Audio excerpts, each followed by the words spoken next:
Hello, I am Kodili-nye. Can the release of Nnamdi Kanu be a panacea to lasting peace in Anambra State and the whole of Eastern Nigeria and Nigeria? That's the question somebody popped out. And we are going to listen as this person asks this big question. And you now hear from the horse's mouth. And remember, this is a reaction video. I do believe that you will contribute to it. There is a burning desire. There is a burning desire. And there is a burning desire. I must stress it 3 times. For this young man to be offered justice. Remember to like, comment, and share, and subscribe. Stay tuned. Let's go to the street and listen. And courtesy of ABS, Oka, the government media of Anambra State. Stay tuned. No. Yes. Yes. David. Good afternoon, sir. Good afternoon. Yes. You just alluded to the fact that most of what is happening is organized criminality. But we can also wish away the fact that some of these people have hidden under the guise of being freedom fighters to operate. And most people have said that if the separatist leader that is being held, Mr. Nnamdi Kanu, is left today, some of these things we are witnessing may die down. And I want to ask, sir, I know that in time past you have been very vocal about the release of that young man. We may not know what you and your sister governors may be doing today for his release.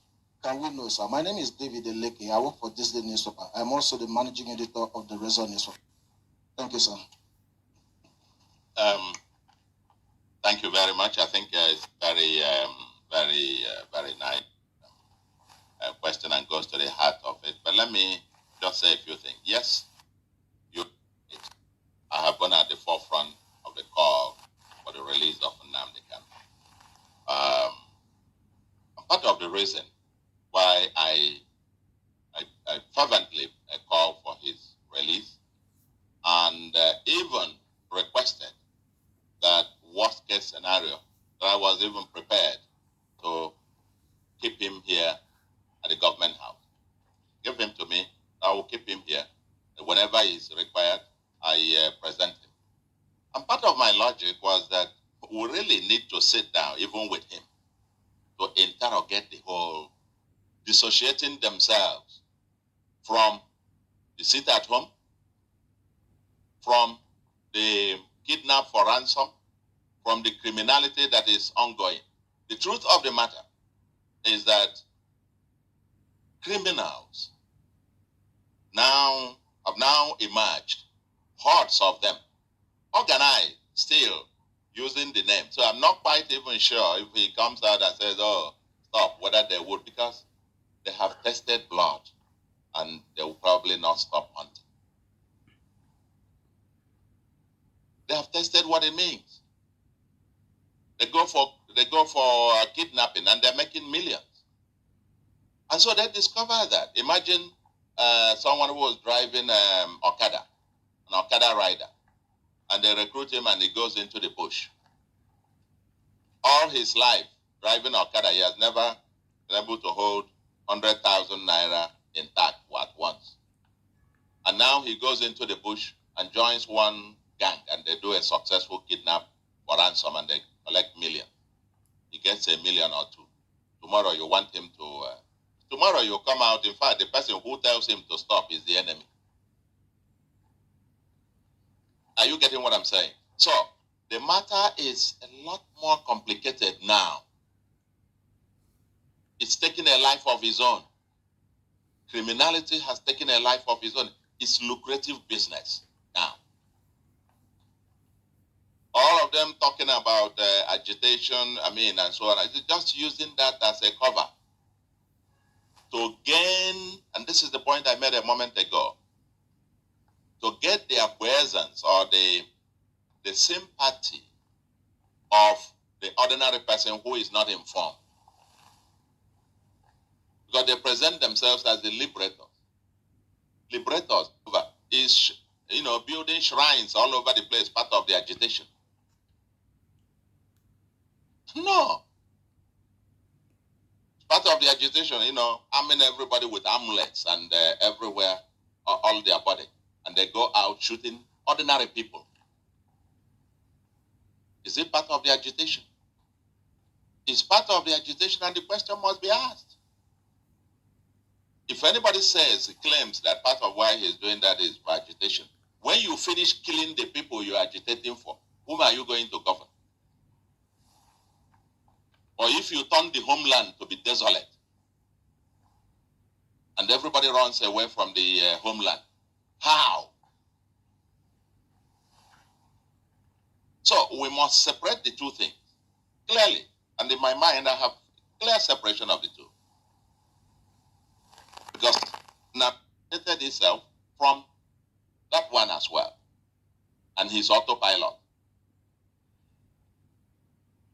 And now, but you see, these guys I'm sure there will be maybe another 10 or 15 such other groups making money. It's what it is, lucrative criminality. Lucrative criminality. That's nothing to do with any agitation or liberating anybody from anything. They're just searching for their pockets, period. And we must get them out of our land. Thank you. Thank you very much. Yes, welcome back. This is still a reaction video.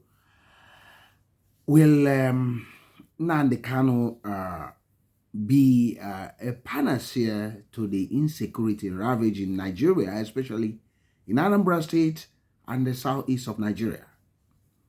Remember, this issue was created by the central government, the federal government, and they have basically,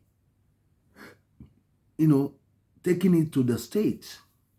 And it's the federal government that actually Jidemma. That what it means is that if they want security in the state, they should obey a simple law. They should show fairness. It is the federal government that created all these things, because they are the one that created marginalization. They are the one that refuses to practice true federalism, where the states will be autonomous. We have a greater autonomy, whereby every state will be growing. They created this thing that winner take all. A sessional presidency, whereby if a Fulani go in there, he only know about Fulanis. The Yoruba there, he knows only Yoruba. Igbo go there, he knows only Igbo. The federal government decided that there shouldn't be a Nigeria, a country called Nigeria.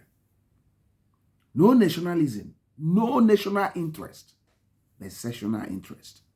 That's why we are seeing what we are seeing. There is no way a good and compassionate leader in any country, in a civilized country, with wisdom and knowledge, will see all those things and see, oh, my predecessor has created this problem. I don't want this thing to continue even to the next day. What is the solution? Let me deal with this thing.